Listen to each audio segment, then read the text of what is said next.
네, 오늘 마가복음 16번째 시간입니다. 제목은 하나님 나라의 제자로 살아가십시오. 본문은 마가복음 3장 13절에서 19절까지의 말씀으로 함께 은혜를 나누고자 합니다. 한 사람의 힘에 대해서 저희가 좀 먼저 생각해 보고자 합니다. 한 사람의 힘. 한 사람은 지극히 미약하죠. 우리가 사회 구조 안에 들어와 보면 나라는 존재가 n분의 1로 취급당한다는 것들을 경험하게 돼요. 어려서는 내가 우리 집에 참 귀한 자녀로 성장했고 사랑받았는데, 그래서 뭐든지 다 할 수 있을 것 같았는데 막상 사회에 나와서 경험을 해보면 내가 참 작은 존재구나라는 것들을 깨닫기 시작해요. 그럴 때 나라는 존재가 참 무기력하구나, 무력하구나, 또 온 우주의 먼지 같은 존재인가? 라는 생각들이 들 수 있어요. 이게 사회생활의 사실 첫 단추죠. 이거 깨닫기 시작할 때. 자, 그런데 이 첫 단추를 꿰고 난 다음에 우리가 조금 더 세상을 알아가고 조금 더 나이가 들어가면서 우리가 깨닫는 게 있어요. 그 다음 단계가 또 있어요. 나라는 존재는 분명히 작은 존재예요. 그런데 그렇게 작은 존재는 또 아니구나라는 것들을 깨닫게 된다는 거예요. 처음에 우리가 어떤 조직에 들어가면 이 생각지도 못했던 조직이나 구조 때문에 우리가 눌려요. 그리고 이 구조와 조직 안에 어떻게 하면 내가 잘 적응을 할 수 있을까? 이곳에서 살아남을 수 있을까? 인정받을 수 있을까를 생각을 많이 하게 돼요. 그런데 그러다가 점점 조직에 적응을 하게 되고 눈이 열리게 된단 말이에요. 그러면서 깨닫게 되는 게 뭐냐면요, 이런 거예요. 이 조직이란 것도 결국 사람의 일이구나. 여기 안에서도 결국은 좁혀 들어가다 보면 결국은 결정을 짓는 사람, 판단하는 사람, 이 문제를 책임지는 사람이 아주 소수구나라는 것들을 깨달아요. 정부 정책이라는 것도 굉장하게 치밀한 것 같지만 따지고 깊이 들어가 보면 시작은 어느 한 사람의 머리에서 그것들에 대한 문제의식을 갖는 거예요. 결국 그 문제를 진행해 나아갈 때에도 정책 입안자가 뭔가 서류를 작성하면서 그 일들이 진행되는 거거든요. 그래서 우리가 마냥 커 보이고 마냥 커다란 어떤 움직일 수 없는 바위처럼 생각하던 그곳이 알고 봤더니 유기적으로 움직여질 수 있고 그곳에서 기여하고 뭔가 변화를 추구할 수 있는 곳이구나. 그래서 나라는 존재가 그렇게 작지만은 않다라는 것들을 보게 돼요. 이 눈이 열려지지 않으면 끊임없이 우리는 조직이 그냥 순응하기만 하고 인생 대부분을 허비합니다. 그런데 이 눈이 열려지기 시작하면 이 열려진 사람에 의해서 그 조직은 때로는 더 발전하기도 하고요. 때로는 안타깝게도 이 비밀을 알아버린 바람에 퇴보하기도 해요. 인류 역사를 돌아보면 결국 이 한 사람의 힘을 제대로 선용했던 사람에 의해서 인류의 역사는 진보해 왔어요. 반면에 이 한 사람의 힘이 악용되어서 인류의 커다란 상처를 남기기도 했어요. 이 교회의 선교 역사도 마찬가지거든요. 불꽃 같은 한 사람, 미랄의 역할을 했던 그 한 사람이 하나님 나라의 비전을 보기 시작하면서 먼 타국에 들어가는 거죠. 허드슨 테일러처럼 한국에 왔던 언더우드 선교사처럼 들어오는 거죠. 저 한 사람의 영향에 어떤 영향을 끼칠까 싶은데 거기에서 싹을 틔우면서 변화가 일어나는 거죠. 그렇게 세상은 움직여져요. 그래서 우리가 교육이 중요하고 이 예배가 중요한 이유는 바로 이 한 사람이 힘이 얼마나 큰지를 결코 우리가 간과하지 않도록 일깨우는 아주 중요한 자리가 바로 교육의 자리이고 예배의 자리이기 때문에 그렇습니다. 지난주에 아주 재미있었던 그 영상 하나가 회자가 됐어요. 유엔 총회, 문 대통령께서도 갔었죠. 그 유엔 총회에서 일어났던 한 소녀의 그 사건인데요. 영상 하나 보면서 좀 이야기를 건네도록 하겠습니다. 그레타 툰베리라고 16살 스웨덴 청소년인데요. 지금 노벨 평화상 후보로 올라와 있다고 해요. 16살. 우리나라 16살은 어떻죠? 네. 입시 또는 아직도 한참 부모님 말을 들어야 되는 그 나이인데 전 세계 기후 이후에 인류의 공존에 대한 고민을 하는 한 일침을 16살 소녀가 던지고 있는 거예요.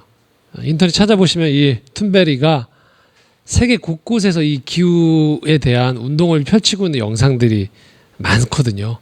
이 영상 나오기 이미 이전에도 저희 청와대 홈페이지에서도 또 세계 기후 협약 이런 데에서도 이 툰베리의 영상들이 계속 그리고 이 16살 소녀가 이렇게 경고하고 있는 거예요. 세계 정상들한테 당신들이 지금 경제 성장이라는 것들로 사람들의 눈을 한 가지로만 몰아가고 있지만 나는 그 다음 세대까지 우리가 과연 물려줄 수 있을지에 대한 준비를 하고 있는지에 대해서 경고한다는 거죠.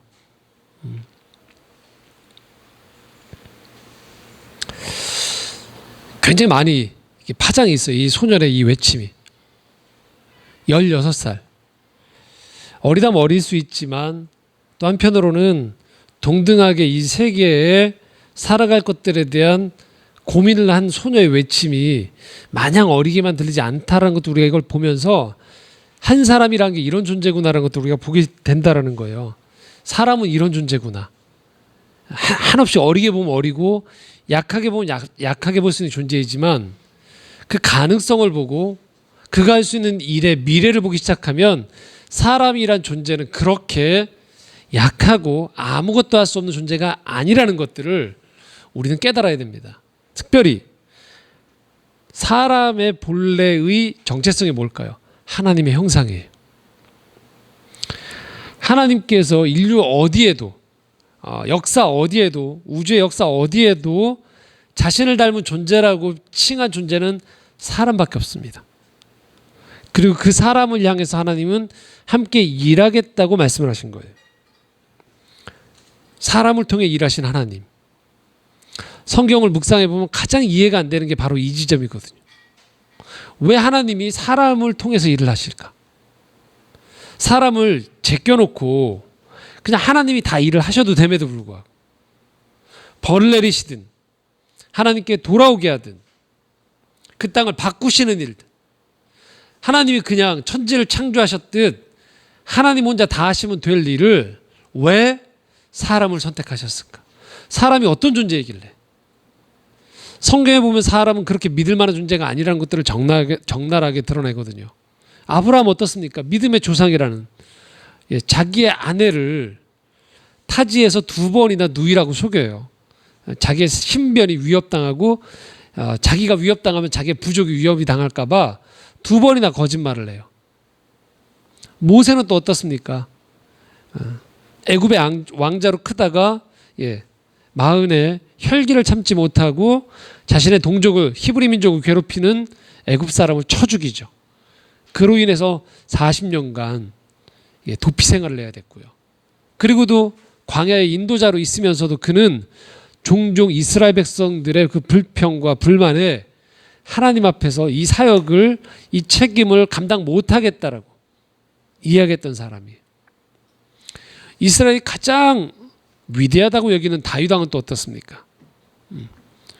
전쟁터에 자신을 위해서 나아갔던 부하의 아내를 간음합니다. 그리고 자신의 범죄를 숨기기 위해서 충직한 그 부하를 그 다음 전쟁의 맨 앞자리에 내보내서 죽게 만드는 살인 교사죄를 저지르죠. 이게 사람이에요. 이런 존재들이. 자, 성경의 인물들만 그럴까요? 그렇지 않죠. 저도 이 설교를 준비하면서 이전에도 늘 제게 많은 좋은 영향을 주셨던 지도자들, 선배들, 그런 사람들을 생각해 봅니다. 놀랍게도 일치하는 공통점이 있어요. 그들이 완벽하지 않다는 거예요. 그들이 흠결이 없는 사람이 아니라는 거예요. 당연히 이 말씀을 전하는 저조차도 마찬가지인 거죠. 그런 존재들인데도 불구하고 하나님은 일을 하신다는 거죠.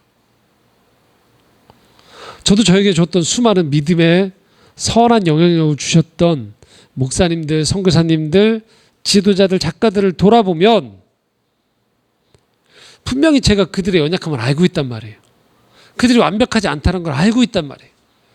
그런데도 놀랍게도 그들의 메시지와 그들의 사역과 그들의 글과 그들과의 교제, 그들과의 삶을 통해서 저는 살아계신 하나님을 만났다는 것이죠. 이게 믿음의 신비예요. 이게 믿음의 비밀이고요. 그래서 여러분들 스스로가 오늘 기억하실 것이 있습니다. 여러분 스스로를 바라보면서 교만할 필요도 없지만 필요 이상으로 낙심하지 않으셔야 될 이유가 바로 여기 있다는 거예요. 왜? 하나님이 사람을 통해서 일하시고 하나님은 그 사람과 동행하기로 작정하셨기 때문이에요. 그 판단을 내가 함부로 내려서 이런 나이기 때문에 안 된다. 이런 내 과거이기 때문에 어렵다. 이런 내 현실이기 때문에 여기서 타협하련다가 아니라는 것이죠. 왜요? 하나님이 우리와 함께 하시기 때문이에요. 하나님의 일하심의 방법이 오늘도 사람을 통해서 일하신다는 거죠. 만약에 우리가 우리에게 오고 있는 이 선한 부담감, 우리에게 보여주시는 어떤 빛의 영역들을 내 스스로의 자금 때문에, 내 스스로의 쓴뿌리와 연약함 때문에 닫아둘 수 있어요. 포기할 수 있어요. 외면할 수 있어요. 그러면 이렇게 얘기할 수 있습니다. 적어도 내 몫으로 해야 될 그 영역들은 역사 속에서 또 삶에서 그만큼 사라져버린다는 거예요. 선한 영향력들이 받을 기회가 사라져버린다는 것이죠. 그래서 여러분들은 한 분 한 분이 귀중합니다. 여러분들이 서 있는 그 자리가 어떤 자리인지에 대해서 우리는 기억할 필요가 있다는 거예요.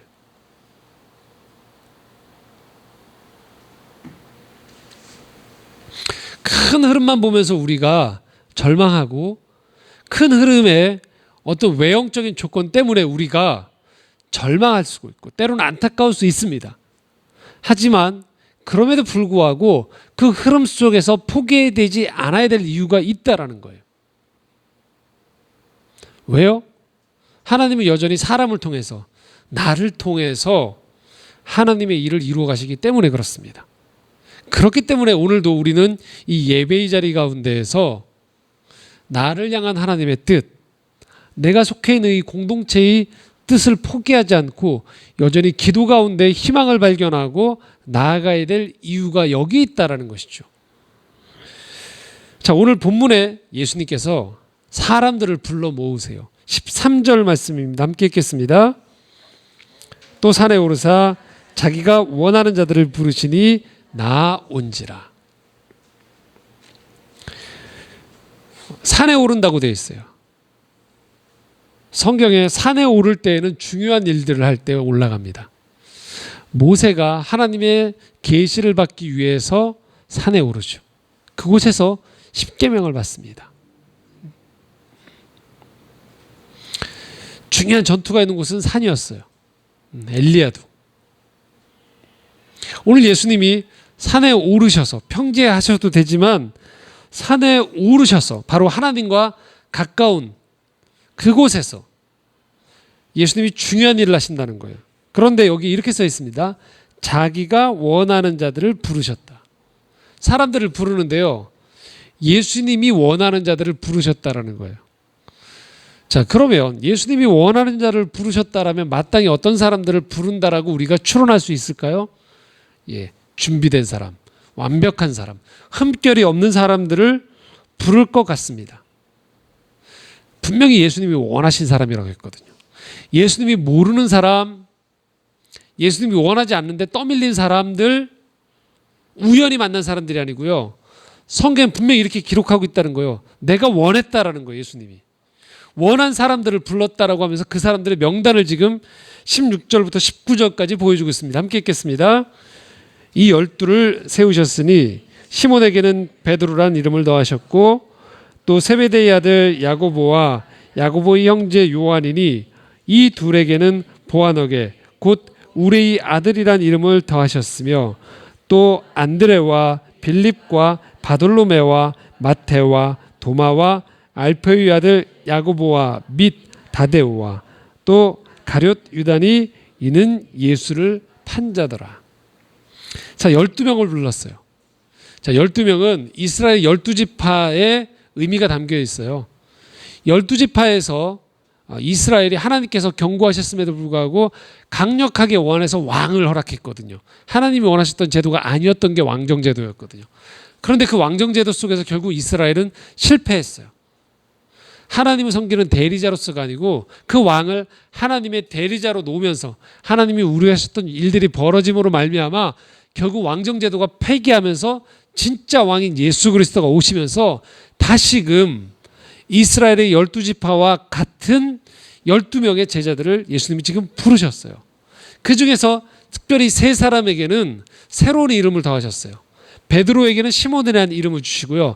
야고보와 요한에게는 우레의 아들이라는 이름을 더해 주셨어요. 이 12명의 사도들 중에서 이 세 사람은 특별히 좀 더 예수님의 근거리에서 예수님의 역할들 속에서 중요한 역할을 하는 수제자들이 됩니다. 하지만 나머지 12 제자들 또한 그 거리와 함께 지내는 활동들은 항상 같이 했어요. 그런데 이 명단들 중에 나머지 사람들은 쭉 이렇게 이름을 더합니다. 3명의 이 수제자들 뒤에 나머지 사람들 안드레, 빌립, 바돌로메, 마테, 도마, 알페의 아들 야고보와 다데오, 그리고 맨 마지막에 이 이름까지도 거론을 합니다. 가룟 유다니 예수를 판 자더라. 당연히 팔고 난 다음에 기록된 성경이니까 그렇게 이 유다가 이 어떤 역할을 훗날에 할 것인지를 미리 못 박아뒀다는 거죠. 그런데 성경은 분명하게 이 두 가지를 매칭을 시키고 있단 말이에요. 예수님이 원하셨어요. 그리고 이 12제자의 모습들은 이후에 저희가 마가복음을 계속 살펴보겠지만 결코 완벽하지 않아요. 부족해요. 모자라요. 깨져 있습니다. 시행착오를 많이 겪습니다. 심지어 여기에 맨 마지막 가룟 유다는 예수를 팔기까지 합니다. 뭘 말할까요? 이들이 드림팀이 아니라는 거예요. 완벽한 팀이 아니었어요. 그런데 예수님은 이들과 함께 하나님 나라를 이루어가겠다고 이들을 선택하셨다는 거예요. 우리가 기억할 것이 있습니다. 예수님은 이들 한 사람 한 사람을 예수님을 따르는 제자로 부르셨다는 거예요. 예수님 스스로가 슈퍼스타가 되어지기 원하지 않으셨어요.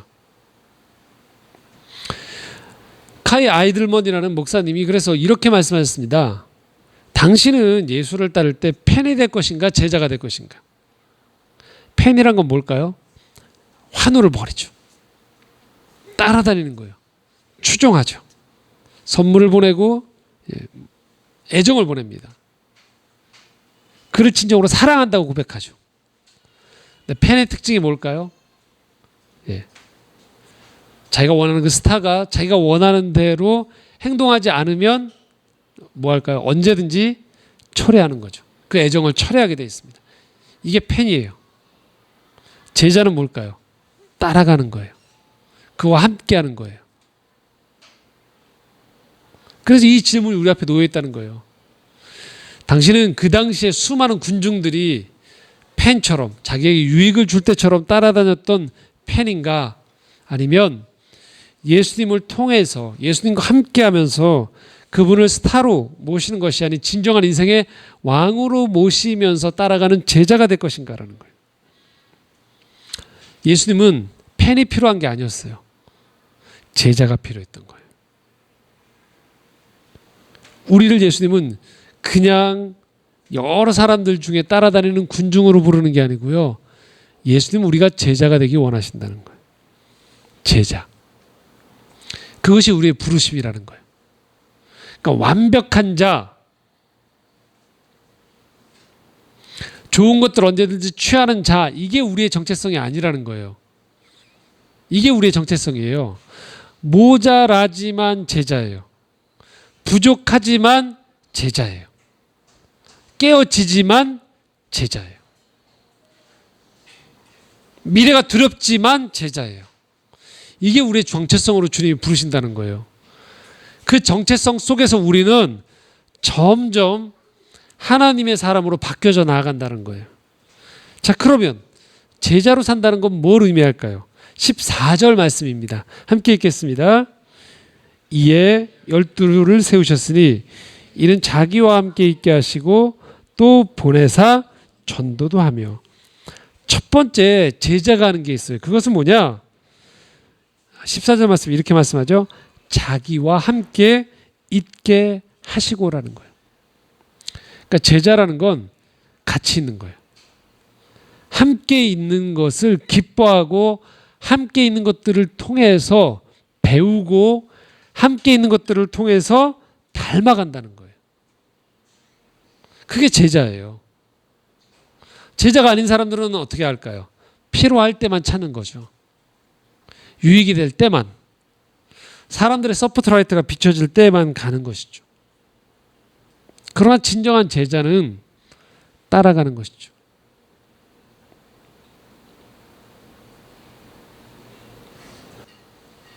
자, 제자라는 게 뭘까요? 지금 눈앞에서 보이는 부분들이 이해가 되어지지 않더라도 그 스승에 대해서 일단 뭐 할까요? 따라줄 수 있는가의 문제가 중요하다라는 거예요. 근데 그 당시에 제자들의 모습은 어땠을까요? 비슷했어요. 스승의 마음이 이해가 안 되어지면 언제든지 이의제기를 하기도 하고요. 스승 앞에 다투기도 했어요. 결정적으로 스승이 잡혀가니까 어떻게 했을까요? 다 달아났죠. 다. 아직 그들은 제자가 아니었던 거죠. 그럼에도 불구하고 주님은 그들과 함께 하기를 원하셨어요. 함께 거하기 원하셨어요. 왜 그랬을까요? 그들 안에서 그들이 예수 그리스도를 닮기 원하셨기 때문이에요. 함께 거하는 시간이 드물면, 함께 있는 시간이 없으면 닮아갈 수가 없어요.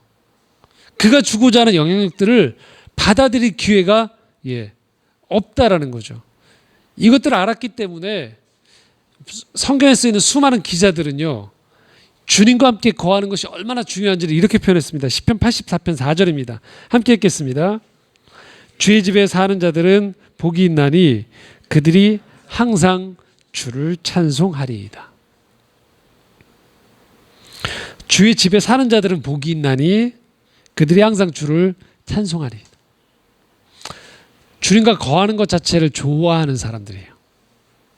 그분을 닮아간다는 거예요. 2000년 전에 육체적인 예수님과 우린 지금 거할 수가 없어요. 그러나 우리 또한 언제든지 주님과 함께 거할 수 있습니다. 그 시작이 뭘까요? 바로 경건의 훈련이에요. 말씀 가운데 잠잠히 거하는 훈련들, 기도의 시간을 일정하게 정해놓고 그 안에 거하는 훈련들. 그래서 그분을 닮아가는 거죠. 그분이 어떤 마음을 품고 있는지, 어떤 세상의 가치관들이 잘못되어 있는 것들을 알려주시는지, 내 내면 가운데에서 왜곡되어 있고 어둡고 버려야 될 것들이 무엇인지를 그분은 가끔씩 만나서 지적하는 게 아니에요. 함께 거하며 먹고 마시고 그 안에 거하는 가운데에서 자연스럽게 내가 그분과 닮지 않은 부분들을 비춰주시는 거예요. 그래서 나로 하여금 그것들이 부끄럽게 만들거나 때로는 저런 삶을 소망하게 만드는 방식을 통해서 그분과 자꾸 거함을 통해서 내가 닮아가도록 요청한다는 것이죠. 그 일을 통해서 얻게 되는 가장 핵심이 있어요. 거한다는 것에 핵심이 있습니다. 그것은 무엇이냐면요, 친밀감이에요.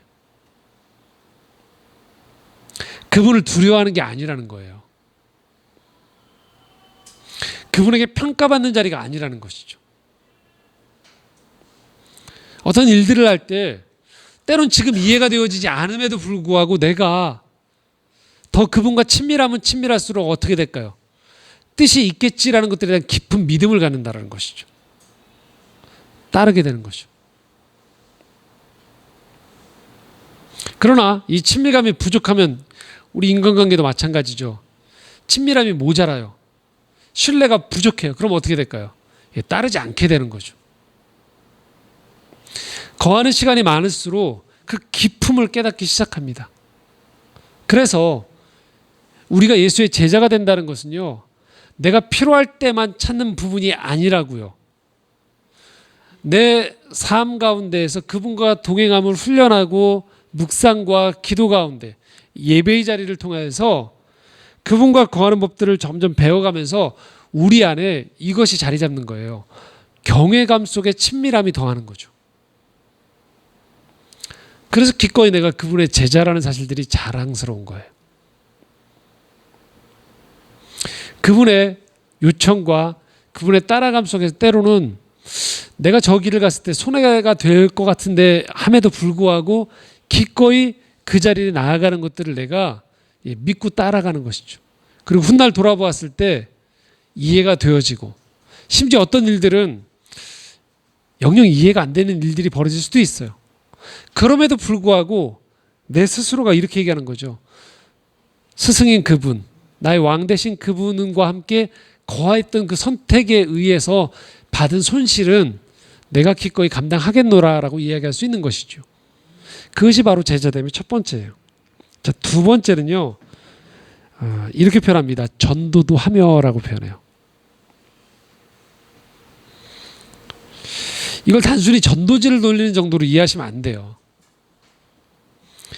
하나님 나라를 온전히 받아들인 사람이 이 삶을 다른 사람들을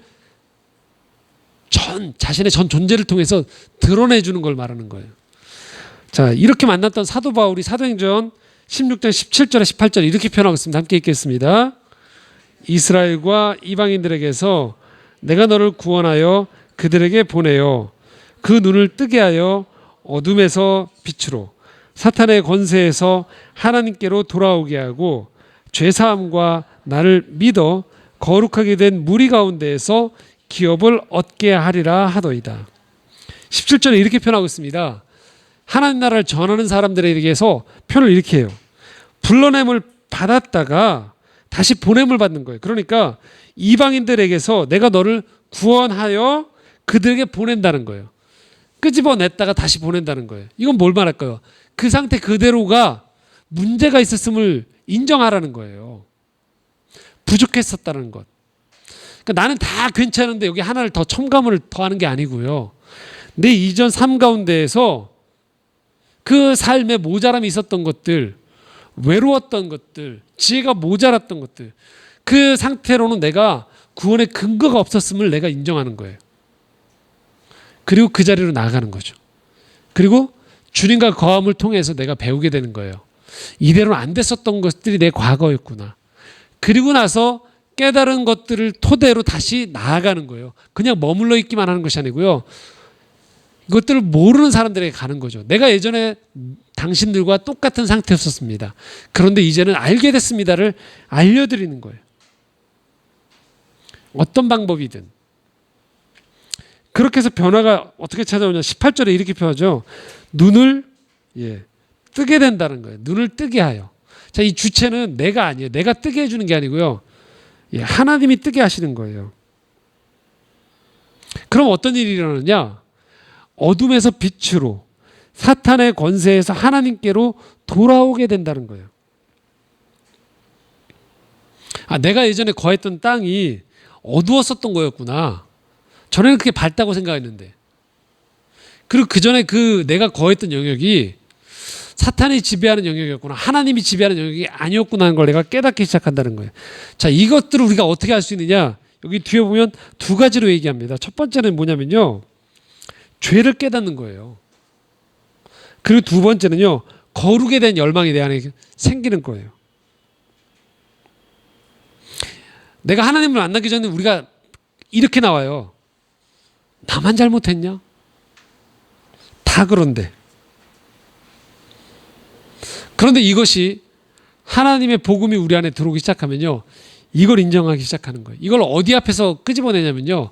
전에는 사람들 앞에서였어요. 근데 이제는요. 하나님 앞에서의 기준이에요. 하나님 앞에서 나를 보니까 내가 죄인이구나라는 걸 깨닫는 거죠. 기준이 그냥 내 양심에 꺼리낀 또는 다른 사람과의 도덕심에서 비추는 게 아니에요. 나를 창조하신 그 거룩하신 하나님 앞에 나를 비춰보기 시작하니까 내가 죄인이다라는 것들을 인정하기 시작하는 것이죠. 그리고 난 다음에 우리 안에 이제 이것이 시작되는 거예요. 거룩에 대한 열망인 거예요. 이전에 내가 예수를 몰랐을 때에는요, 그냥 잘 사는 것에만 그냥 열망이 있는 거예요. 그냥 평안한 거죠. 그래서 우리가 보통 어르신들이 이런 표현 많이 쓰죠. 등 따숩고 배부르면 행복이다라고. 그게 전부라고만 생각한 거예요. 물론 이것이 나쁜 건 아니죠. 그런데 이것만 가지고 안 된다는 걸 알기 시작하는 거예요. 인생은 이게 전부가 아니구나. 거룩이란 것이 중요하구나라는 것들을 깨닫는 거예요. 내가 거룩한 사람이 되어야겠구나. 내가 속해 있는 곳이 거룩한 공동체가 되는 게 중요하구나. 우리 가정이 거룩에 대한 열망들. 기준이 달라지는 거예요. 이전에는 늘 내 눈이 다른 사람보다는 나았다. 누구보다는 괜찮다. 이런 식으로 변화가 되는 거였죠. 그러나 달라지는 거예요. 기준이 새로워지는 거죠. 그 기준은 하나님이 주시는 거룩한 하나님을 만난 가운데에서 생기는 기준을 의미하는 거예요. 그리고 마지막 찾아오는 삶의 중요한 변화입니다. 15절 말씀입니다. 함께 읽겠습니다. 귀신을 내쫓는 권능도 가지게 하려 하십니다. 우리 삶에 귀신이 있다라는 거예요. 악령이 찾아올 수 있다라는 거예요. 귀신이 우리에게 임할 때 벌어지는 현상이 있어요. 그것은 삶에서 중요한 게 뭔지를 보지 못하게 만드는 거예요. 이게 귀신이 하는 일이에요. 여러분들 주변에서 보실 때 이런 경우가 귀신에 휘인 거예요. 물론 직접적으로 귀신에 쓰이는 경우도 있죠. 그래서 이 귀신을 쫓는 사역이 필요한 경우도 있어요. 실제로. 근데 우리 일상생활 가운데에서 이 귀신이 우리를 지배할 때 벌어진 일들이 뭐냐면요. 망치는 거예요. 관계를 망치고요. 그 사람의 인생을 망치는 거예요. 어떻게 해요? 눈을 멀게 만들어요. 귀를 닫게 만들어요. 마음을 어둡게 만들어요. 그래서 본질을 못 보게 만들어요. 건강한 정신을 가진 사람이면 저게 망하는 길인 걸 보는 거예요. 근데 거기로 돌진하는 거죠. 불나방처럼. 서로 다투는 거예요. 분열의 귀신이 들어오고 탐욕의 귀신이 들어오고 쾌락의 귀신이 들어오고 물질에 대한 욕망의 귀신이 들어오는 거예요. 망가지는 거죠. 사회가 망가져요. 가정이 망가져요. 한 개인의 삶이 망가지는 것이죠. 그런데 예수 그리스도의 제자가 된다는 건 뭘 말하냐? 이걸 끊는 거예요. 거부하는 거예요. 그리고 그렇게 오늘도 휘둘리는 사람들 속에 가서 그것이 아니라고 이야기하는 거예요. 그 삶을 바꾸는 걸 말하는 거예요. 여러분, 이후에 제자들의 삶은요, 결코 슈퍼스타를 쫓아가는 팬의 삶이 아니에요. 예수님과 함께 거하면서요, 오늘도 악령에 씌어서 삶의 본질을 잃어버린 사람들의 삶을 되돌리는 일에 그들의 삶은 쓰임받게 됩니다. 물론 그들은 여전히 연약해요. 부족해요. 하지만 그들은 점점 제자가 되어져 갑니다. 그 부르심이 오늘 우리에게 주어진다는 거예요. 하나님 나라의 제자로 산다는 건 뭘 말할까요? 하나님과 거하는 거예요. 그 거함을 통해서 이전과는 다른 삶의 가치관과 비전을 꿈꾸는 거죠. 그리고 이것들을 전하는 거예요. 어디에서? 내 삶의 자리에서. 모르는 곳을 향해서 나아가는 것이죠. 그것이 내가 사는 아주 삶의 작은 바운더리가 될 수도 있고요. 내가 사는 지역이 될 수도 있고요. 먼 이국 땅이 될 수도 있습니다. 그곳에서 우린 하나님의 제자로서, 하나님 나라의 제자로서 어둠 속의 빛을 사탄의 권세에서 하나님의 권세로 이 땅을 바꿔 나아가면서 이 땅 전체가, 이 땅의 역사가, 이 땅의 모든 사람들이 하나님께로 부름받은, 구원받은, 초청되었음을 우리가 선포하고 우리 삶을 통해서 그렇게 나아가는 것이죠. 이게 우리 부르심이에요. 이걸 모르면 평생을 어디로 따라갈까요? 군중으로 따라다니는 거예요. 여기가 더 좋을까? 저기가 더 좋을까? 어디가 조금 더 가면 이익이 될까? 어디가 조금 더 가면 편해질까? 그러나 주님 우리에게 삶의 패러다임을 바꾸라고 요청하세요. 제자가 되라고 요청하세요. 맞다라면 기꺼이 그곳에서 성장하라는 거예요. 성숙하라는 거예요. 단련되어지라는 거예요. 그리고 그곳에서 전도하라는 거예요. 하나님 나라를 선포하고 하나님 나라가 돌아올 수 있도록 우리의 삶이 하나님의 미랄이 되어지는 것이죠. 그 삶을 통하여서 하나님은 오늘도 이 사람들, 바로 제자를 통하여서 하나님 나라를 이 땅에 이루어 가십니다. 그 부르심에 우리 모두가 응답됐다라는 것들을 기억하시며 기도의 자리로 나아갈 수 있기를 소망합니다. 기도하겠습니다.